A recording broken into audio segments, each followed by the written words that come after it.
Hey, did you know that the men of the Dead Sea Scrolls, known as the Essenes, were friends with John the Baptist? Oh yeah, they were.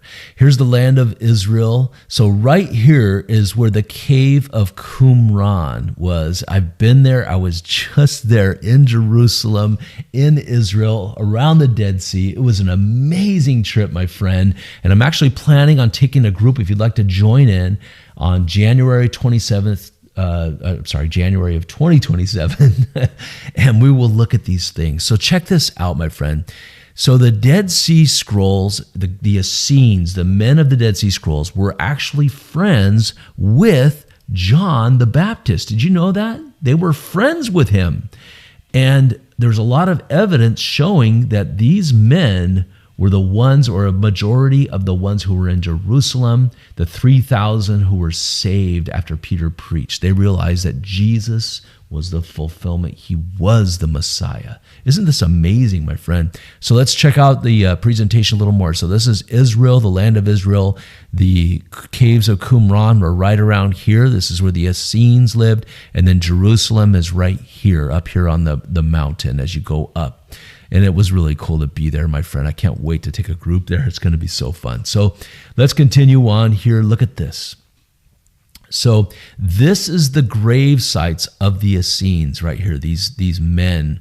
You could see these little rock piles right here. And I'll give you the full picture so you can see it carefully. But these men were so awesome. And this is the site right here. Just opposite of this picture is the cave of Qumran. And these are the structures where they lived right here. So let's look a little closer at that. Here's where they kept the tablets that the shepherd boy found in 1946, right? 47. And the whole scroll of Isaiah was in one of these clay jars that broke open, and he heard it. But inside these clay jars were the manuscripts that were thousands of years old, some way before the birth of Christ. So this is the one we're going to look at carefully. 4Q521. Doesn't that sound funny? That's like something out of Star Wars. 4Q521. No, this is a document. This is how they documented the Dead Sea Scrolls. So it's a Messianic Apocalypse. Remember, the word apocalypse just means revealing. The Messianic, the Messiah revealed is what this means. Kind of like the book of Revelation, but it's not scriptural. It's not canon. It's not part of the Bible, but this is interesting because it was dated to well before, hundreds of years before the birth of Christ. So it's a series of fragments originally from a single scroll written 100 to 200 years before Christ, or BC, right? So in it, these are the fragments, these messianic fragments, and from it, they can interpret what they were saying, and it's just amazing because you're about to see this. You're about to see how they were friends with John the Baptist. This is where the Essenes, these men lived, and they were all about transcribing scriptures, right? Writing down the exact scripture on a scroll. And this is actually their library area. This is near the area where they live. The caves of Qumran are up the hill over here. Dead Sea would be down here. This is a photo I took from my trip to Israel. It was an amazing time. So here it says, now part of the Dead Sea collection. This is what it was. And it dates to the 2nd or 1st century BC and gives a description of the Jewish Messiah from the perspective of the Jewish Essene Qumran community. These men who were kind of like monks, so to speak, or in a way, and they wanted to escape all of the idolatry that was going on and the corruption that was going on in Jerusalem. They wanted to get away from that. There's nothing wrong with that. Some people say like, well, that's wrong.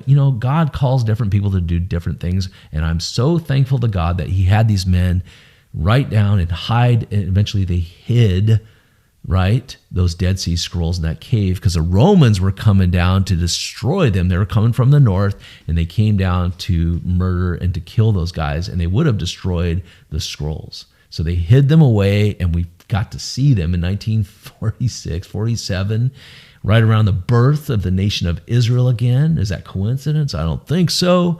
And that's how we get to see these ancient texts. Well, way before any of the other texts. This is the oldest stuff, you guys. So it's part of the Dead Sea collection, dates back 2nd or 1st century BC, before Christ. Amazing. So what does it say? The text is similar to Jesus' answer to John the Baptist disciples in Luke chapter 7 and Matthew chapter 11. And when they inquire as to whether Jesus is the Messiah or not, remember they came over to Jesus and they were like, "Are you the Messiah? We have a question from John." But here we see it recorded in Matthew chapter 11. Check this out, starting in verse 5. Now, when John heard in prison about the deeds, right? About the deeds of Christ. Christ just means Messiah, my friend. He sent word by his disciples and said to them, and they said to Jesus, "Are you the one who is to come, or shall we be looking for another?" You're going to love Jesus' answer here. It's awesome. And Jesus answered them, "Go tell John what you hear and see.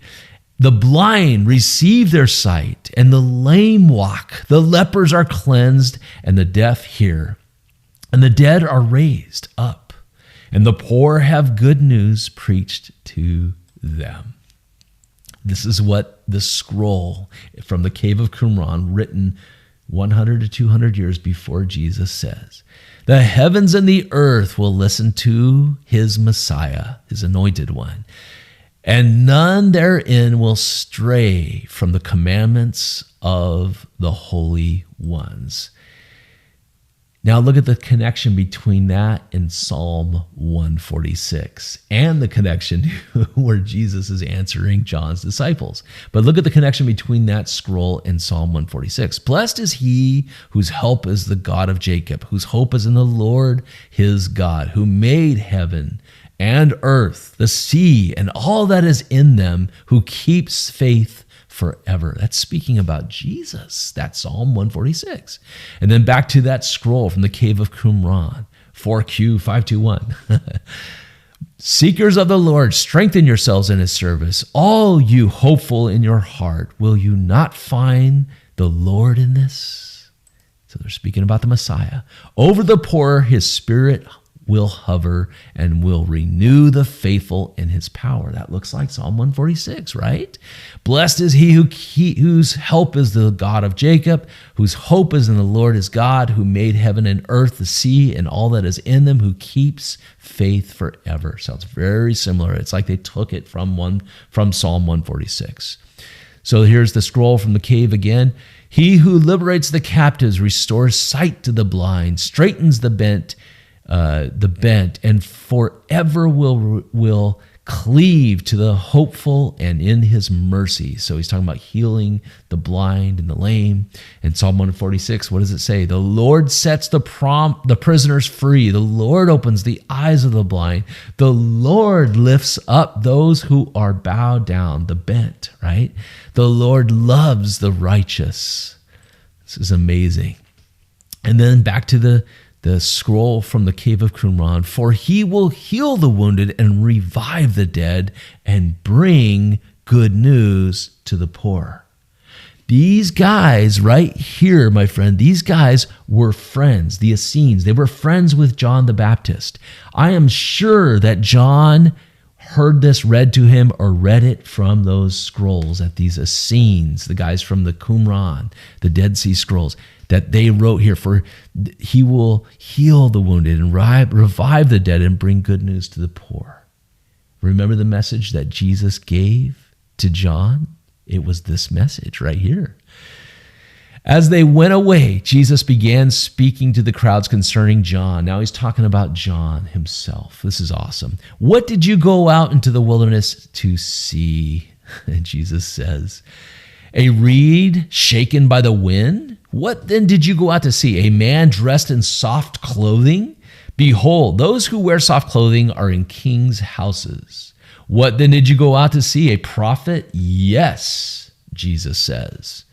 I tell you, and more than a prophet, this is he whom it is written, behold, I send my messenger before your face, who will prepare your way before you.